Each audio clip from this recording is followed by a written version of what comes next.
ಅವರಿಬ್ಬರು ಒಂದೇ ಕಾಲೋನಿಯವರಾಗಿದ್ದು ಅವರಿಬ್ಬರ ನಡುವೆ ಕಳೆದ 2 ವರ್ಷಗಳಿಂದ ಪ್ರೇಮಾಂಕುರವಾಗಿತ್ತು. ಆದರೆ ಇವರಿಬ್ಬರ ಪ್ರೀತಿಗೆ ಮನೆಯವರು ವಿರೋಧ ವ್ಯಕ್ತಪಡಿಸಿದ್ದರಿಂದ ಓಡಿ ಹೋಗಿ ಮದುವೆಯಾಗಿ ರಕ್ಷಣೆ ನೀಡುವಂತೆ ಠಾಣೆಯ ಮೆಟ್ಟಿಲೇರಿದ್ದರು. ಇನ್ನೇನು ಎಲ್ಲವೂ ಬಗೆಹರಿತು ಎನ್ನುವಷ್ಟರಲ್ಲಿ ಯುವತಿಯ ಸಹೋದರ ಹಾಗೂ ಆತನ ಸ್ನೇಹಿತರು ಅಮಾಯಕ ಜೀವಗಳನ್ನು ಬಲಿ ಪಡೆದಿದ್ದಾರೆ. ಅಷ್ಟಕ್ಕೂ ಮರ್ಡರ್ ನಡೆದಿದ್ದಾದರೂ ಏಕೆ ಅಂತೀರಾ? ಈ ಸ್ಟೋರಿ ನೋಡಿ.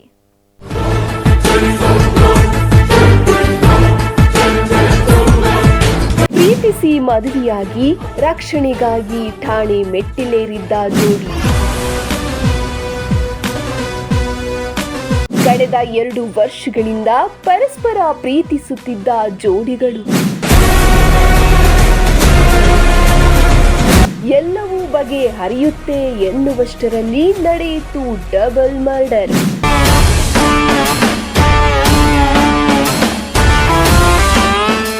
ಘಟನೆಯಿಂದ ಬೆಚ್ಚಿ ಬಿದ್ದ ಉಕ್ಕಿನ ನಗರದ ಜನತೆ.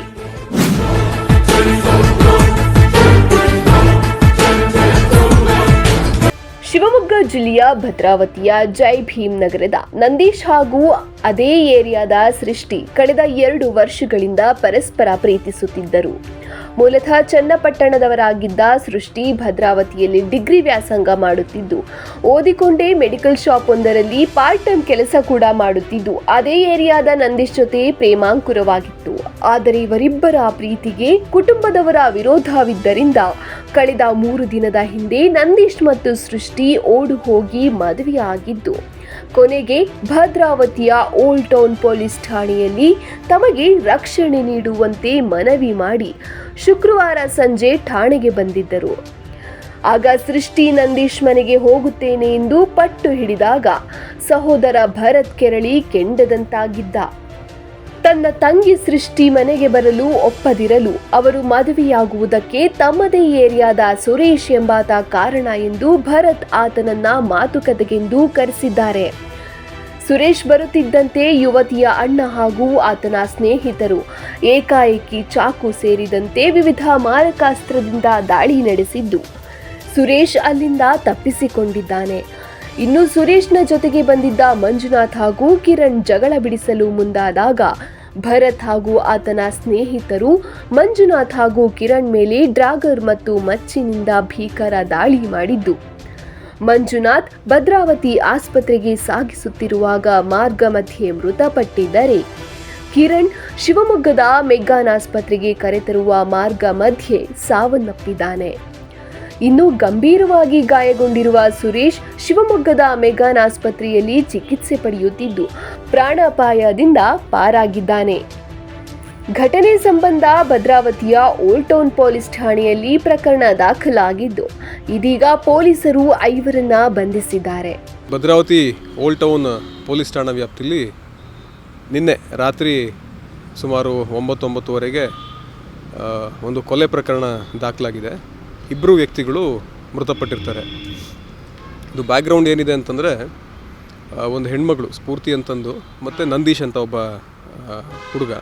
ಸೊ 2 ಮೇಜರ್ಸೇ ಇದ್ದಾರೆ. ಸೊ 2 ಕೂಡ ಪ್ರೀತಿಸಿರ್ತಾರೆ. ಪ್ರೀತಿಸಿ 2 ದಿನದ ಕೆಳಗಡೆ, ಅಂದರೆ ನಿನ್ನೆಯಿಂದ 2 ದಿನದ ಕೆಳಗಡೆಗೆ ಮಿಸ್ಸಿಂಗ್ ಆಗಿರ್ತಾರೆ. ಮಿಸ್ಸಿಂಗ್ ಆಗಿ ಹೈದರಾಬಾದ್ಗೆ ಹೋಗಿರ್ತಾರೆ. ಸೊ ಹೈದರಾಬಾದ್ಗೆ ಹೋಗಿ ಬಂದು ಅವ್ರ ಸ್ನೇಹಿತರಿಗೂ ಕೂಡ ಅವ್ರು ಕಮ್ಯುನಿಕೇಷನಲ್ಲಿ ಇರ್ತಾರೆ. ಅವ್ರ ತಂದೆ ತಾಯಿ ಕೂಡ ಸ್ಟೇಷನಿಗೆ ಬಂದು ಇಲ್ಲ, ನಮ್ಗೆ ಯಾವುದೇ ರೀತಿ ಮಿಸ್ಸಿಂಗ್ ಕಂಪ್ಲೇಂಟ್ ಬೇಡ, ಸೊ ಅವ್ರು ಎಲ್ಲಿದ್ದಾರೆ ಅಂತಂದು ಪತ್ತೆ ಆಗಿದ್ದಾರೆ, ಅವ್ರು ಬರ್ತಾರೆ ಅಂತಂದು ಹೇಳಿ ಹೇಳಿಕೆ ಕೊಟ್ಟು ಹೋಗಿರ್ತಾರೆ. ಅದಾದ ನಂತರ ನಿನ್ನೆ ಸಂಜೆ ಸುಮಾರು 4:30-5 ಗಂಟೆ ಅಷ್ಟೊತ್ತಿಗೆ ಸ್ಟೇಷನಿಗೆ ಬರ್ತಾರೆ. ಸೊ 2 ಫ್ಯಾಮಿಲಿಯವರು ಕೂಡ ಕರೆಸಿ, ಇಲ್ಲ ಈ ರೀತಿ ನಾವು ಪ್ರೀತಿ ಮಾಡ್ಕೊಂಡಿದ್ದೀವಿ, ನಾನು ಆತನ ಜೊತೆನೇ ಹೋಗ್ತೀನಿ ಅಂತಂದು ಆಕೆ ಹುಡುಗಿ ಕೂಡ ಹೇಳ್ತಾರೆ. ಸೊ ಹೇಳಿದ ನಂತರ ಮಾತುಕತೆ ಆಗುತ್ತೆ. ಸುಮಾರು 8-8:30ವರೆಗೂ ಕೂಡ ಮಾತುಕತೆ ಆಗುತ್ತೆ. ಆಮೇಲೆ ಕನ್ಫರ್ಮ್ ಆಗಿ, ಇಲ್ಲ ನಾನು ಹೋದರೆ ಆತನ ಜೊತೆನೇ ಹೋಗೋದು, ಸಪ್ರೇಟಾಗಿ ಬರೋದಿಲ್ಲ ಅಂತಂದು ಆಕೆ ಹೇಳ್ತಾಳೆ. ಆಮೇಲೆ ಆಯಿತು ಅಂತಂದು 2 ಫ್ಯಾಮಿಲಿ ಮೆಂಬರ್ಸ್ ಕೂಡ ಒಪ್ಕೊಳ್ತಾರೆ. ಒಪ್ಕೊಂಡು ಅಲ್ಲಿ ಪತ್ರದಲ್ಲೂ ಕೂಡ ಬರೆದು ಮುಚ್ಚಳಿಕೆ ಕೂಡ ಬರ್ಕೊಡ್ತಾ ಇರ್ತಾರೆ. ಇನ್ನು ಮೀನ್ವೈಲ್ ಏನಾಗುತ್ತೆ, ಈಕೆ ಹುಡುಗಿ ಯಾರಿದ್ದಾರೆ ಸ್ಫೂರ್ತಿ, ಆಕೆಯ ಅಣ್ಣ ಒಬ್ಬ ಭರತ್ ಅಂತ ಇರ್ತಾನೆ. ಸೊ ಅವನು ಸ್ಟೇಷನಿಂದ ಹೊರಗಡೆಗೆ ಹೋಗ್ತಾನೆ. ಸ್ಟೇಷನಿಂದ ಹೊರಗಡೆ ಹೋಗಿ ಇವರೆಲ್ಲ ಜೈ ಭೀಮ್ ನಗರ ಅಂತಂದು ಒಂದು ಸ್ಟೇಷನಿಂದ ಒಂದು 2-3 ಕಿಲೋಮೀಟ್ರ್ ದೂರದಲ್ಲಿ ಆ ಏರಿಯಾದ ವಾಸಿಗಳಾಗಿರ್ತಾರೆ. ಸೊ ಅಲ್ಲಿಗೆ ಹೋಗ್ತಾರೆ. ಅಲ್ಲಿಗೆ ಹೋಗಿ ಕಿರಣ್ ಅನ್ನೋ ಒಬ್ಬ ವ್ಯಕ್ತಿ, ಅಂದರೆ ಈ ಹುಡುಗಿ ಇಬ್ಬರಿಗೂ ಸ್ನೇಹಿತ ಆಗಿರ್ತಾನೆ ಅವನು. ಸೊ ಅವನು ಇವರಿಬ್ಬರು ಲವ್ ಕೇಸ್ನಲ್ಲಿ ಸಪೋರ್ಟ್ ಮಾಡ್ತಾ ಇರ್ತಾನೆ. ಸೊ ಸಪೋರ್ಟ್ ಮಾಡಿ ಇಲ್ಲ ಅಂದರೆ ಸ್ಟೇಷನ್ ಹತ್ರನೂ ಬಂದು ಇಲ್ಲ ಸರ್ ಅವ್ರು ಇಲ್ಲಿ ಹೈದರಾಬಾದ್ನಲ್ಲಿದ್ದಾರೆ ಅಂತಂದೆಲ್ಲನೂ ಹಿಂದಿನ ದಿನ ಎಲ್ಲನೂ ಹೇಳಿರ್ತಾರೆ. ಸೊ ಅದು ಈತನಿಗೆ ಗೊತ್ತಾಗಿರುತ್ತೆ.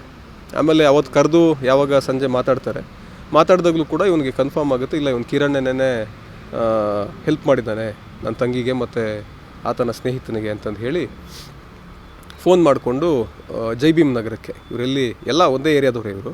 ಸೊ ಅಲ್ಲಿಗೆ ಈತ ಮತ್ತು ಈತನ ಸ್ನೇಹಿತರು ಒಂದು 5-6 ಜನ ಸ್ನೇಹಿತರು ಸೇರಿಕೊಂಡು ಒಂದು ಮಾರಕಾಸ್ತ್ರ ಒಂದು 2 ವೆಪನ್ನ ಕೂಡ ತೊಗೊಂಡು ಆತನ ಹತ್ರ ಹೋಗಿ ಆತನ ಮೇಲೆ ಅಟ್ಯಾಕ್ ಮಾಡ್ತಾರೆ.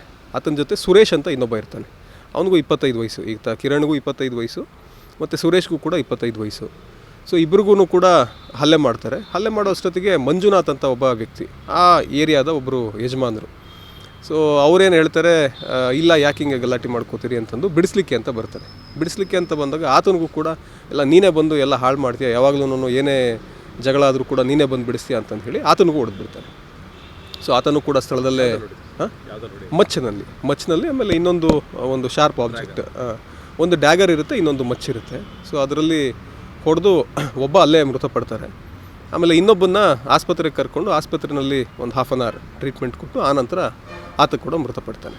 ಭರತ್ ಅಂತಂದು ಯಾರು ಅಣ್ಣ ಇದ್ದಾನೆ, ಹುಡುಗಿ ಅಣ್ಣ, ಆತ ಮತ್ತು ಆತನ ಸ್ನೇಹಿತರು 4-5 ಜನ ಸೇರಿಕೊಂಡು ಕೊಲೆ ಮಾಡಿದ್ದಾರೆ.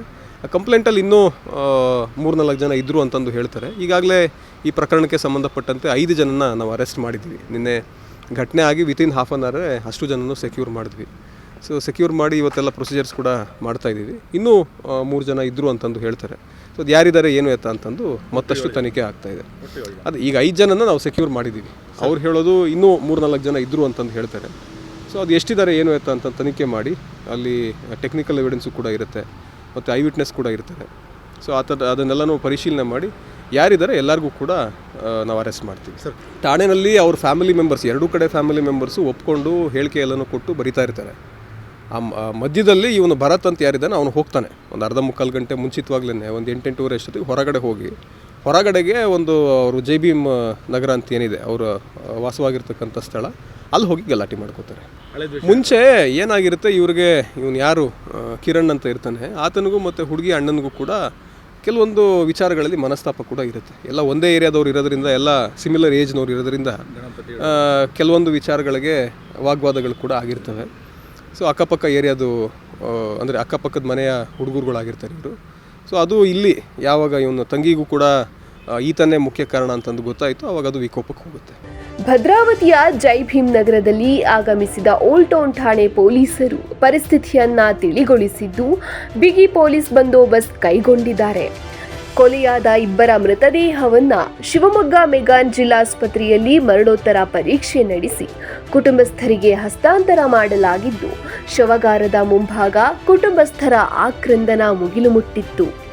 ಪ್ರೀತಿಸಿ ಮದುವೆಯಾಗಿದ್ದ ಯುವಕ ಯುವತಿಗೆ ಸಂಬಂಧವೇ ಇಲ್ಲದಿದ್ದರೂ ವಿನಾಕಾರಣ ಅಮಾಯಕರಿಬ್ಬರನ್ನ ಕೊಲೆ ಮಾಡಿದ್ದು ಹಳೆ ದ್ವೇಷದಿಂದ ಕೊಲೆ ಮಾಡಲಾಗಿದೆ ಎಂದು ಮೃತರ ಸಂಬಂಧಿಕರು ಆರೋಪಿಸಿದ್ದಾರೆ.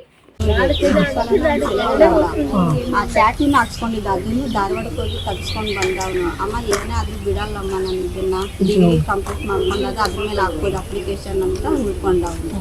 4 ವರ್ಷ ಅಂತ 15 ಹೋಗಿಲ್ಲ. 4 ವರ್ಷ ಆಗಿ 15 ಹೋಗಿಲ್ಲ. ಬೇಕಾದ್ರೂ ನಾವು ಮಾಡೋಣ ಅಂತ ಅವ್ನು 10 ಸಲ ಬಿಟ್ಟಿಲ್ಲ. ಅವ್ನು ಬೇಕಾದ್ರೆ ITI ಮಾಡ್ಕೊಂಡು ಎಲೆಕ್ಟ್ರಾನಿಕ್ ಮೆಕ್ಯಾನಿಕ್ ಮಾಡ್ಕೊಂಡಿದ್ದ. ಅವ್ನು SLC ಪಾಸ್ ಆದವನು. ಎಲ್ಲಾದ್ರೂ ಕಂಪ್ನಿ ಕೆಲ್ಸಕ್ಕೆ ಹೋಗಾದ್ರೆ ಕೊರೋನಾ ಟೈಮಲ್ಲಿ ಬಾತ್ರೂಮ್ ಎಲ್ಲ ಚೆನ್ನಾಗಿರಲ್ಲಮ್ಮ, ನಾವು ಹೋಗಲ್ಲ ಅಂತ ಹೋಗಿಲ್ಲ ಅವನು ಕೊರೋನಾ ಟೈಮಲ್ಲಿ. ಅದಕ್ಕೆ ಬೇರೆ ಡಿಗ್ರಿ ನೋಟು ಮುದ್ರಣದಲ್ಲಿ ಇಂಟ್ರೂ ಬಂತು ಅವನಿಗೆ. PUC ಮಾಡಿರ್ಲಿಲ್ವಲ್ಲ, ಹಂಗಾಗಿ ಅವ್ರು ರಿಜೆಕ್ಟ್ ಮಾಡಿದ್ರು. ಎಕ್ಸಾಮ್ ತೋರಿಸಿಲ್ಲ, PUC ಮಾಡಿರ್ಲಿಲ್ಲ. ನನಗೆ ಕೂಡ ಸಿಂಗದ್ದು ತಲೆ ಅದನ್ನು ತೆಗೆಸ್ಕೊಂಡು ಬಂದು ಆರ್ಮಿಗೆ ಹೋಗ್ಬೇಕು.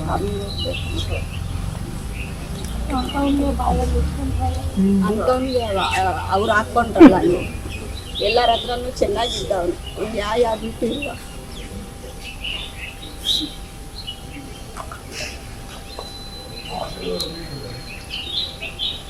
ಅವನೊಬ್ಬ ಸ್ಟೂಡೆಂಟ್ಗೆ